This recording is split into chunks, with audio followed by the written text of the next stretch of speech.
What's going on? It's your boy, Connor Conflict, and in today's video, I'm going over the Dolphins signing Cedrick Wilson and Teddy Bridgewater. Now, I know I'm late to the party, but I was at work when the news broke, and then when I got home, I realized I had a school assignment due at midnight, so I didn't have time to get this video done. I apologize, but we're here now, so let's talk about it. So I'll go over Cedrick Wilson first. Let me just make sure it's not a news bomb. It's not? Okay. We signed him to a 3-year deal, 3-year, $22 million deal with close to $13 million guaranteed. And the way the contract's structured, basically, if he doesn't pan out after the first two, we can move on from him, no dead cap. So it's kind of how most of these contracts have been structured.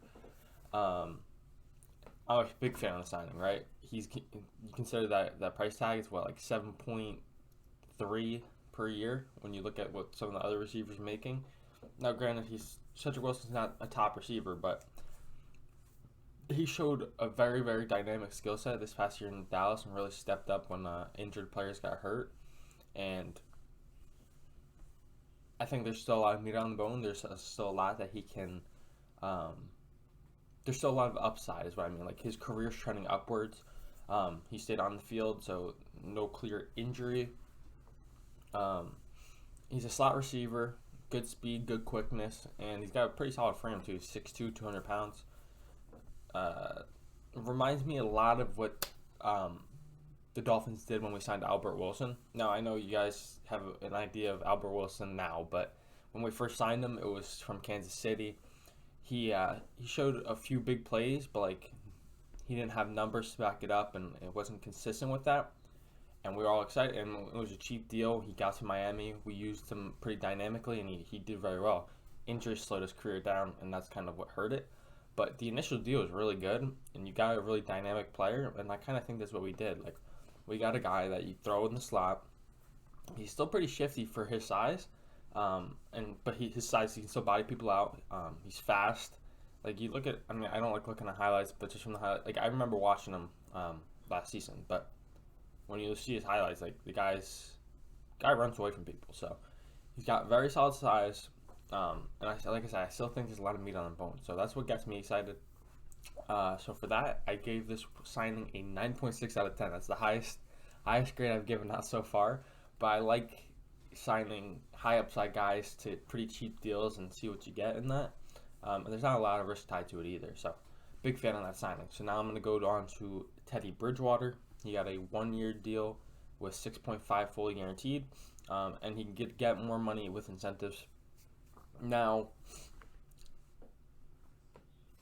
they need to make sure that they approach the situation correctly. Like, obviously, Tua is still the quarterback, but they need to kind of say it. I know it's kind of corny or whatnot, but like, they need to make sure the roles are defined. Like, Teddy Bridgewater's the backup. He's a very, very good backup quarterback. He's probably one of the best in the league at this point, but they need to make it clear that he is that. And hopefully, like, Teddy Bridgewater takes him under his wing, helps him teach him the game further. I know it's his 3rd year, but, I mean, he's still young. He still needs to learn. I just hope that's kind of the relationship they have instead of, like, Teddy Bridgewater sole focus is trying to beat Tua. And, like, I'd rather be a Fitz relationship where they kind of, like, take him under his wing, help him learn and grow. And then if Tua were to go down with an injury, Bridgewater could step in, fill the shoes, and do a pretty solid job. I mean, his career speaks for itself. His time in Denver, it's not like he was a world beater, but he was able to win games. So that's kind of what I'm hoping happens. I don't want another Jacoby Brissett. I mean, at least, yeah, and another thing is at least Bridgewater's skill set matches more up with Tua as opposed to Jacoby Brissett. Like, that was a whole shindig, but I like Bridgewater. I just, it's a lot of money as well, like $6.5 million for a backup QB, which obviously if you have a young guy who hasn't shown the ability to stay on the field that long, you kind of do need to invest a little bit, but it's still a little steep of a number. Let's see. Yeah, but like I said, from his time in Denver, like, we learned that he's not going to beat a team on his own, Bridgewater, but he's able to keep his team in the game and able to kind of game manage his way to a win, which is kind of what Tua's done so far in his career. So we can win games with Teddy if needed. I hope it doesn't come down to that. I hope they make it clearly defined that Tua's a QB. Teddy's there to help him, support him, and if Tua is not starting, then he will start, kind of thing. I would have given this a higher grade, but I do think 6.5 is a little steep. I don't think it's steep for the player. I think it's steep for a quarterback. I think Teddy would have gotten that money elsewhere, but for the sake of it, I'm going to give it a 7.8 out of 10. Still a solid grade.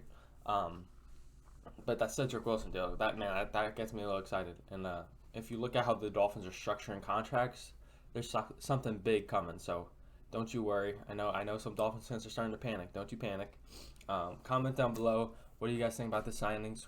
What players you want to see us sign in the next 24 hours, 48 hours? And please like and subscribe. It helps this channel grow. Appreciate y'all, and I'll catch you.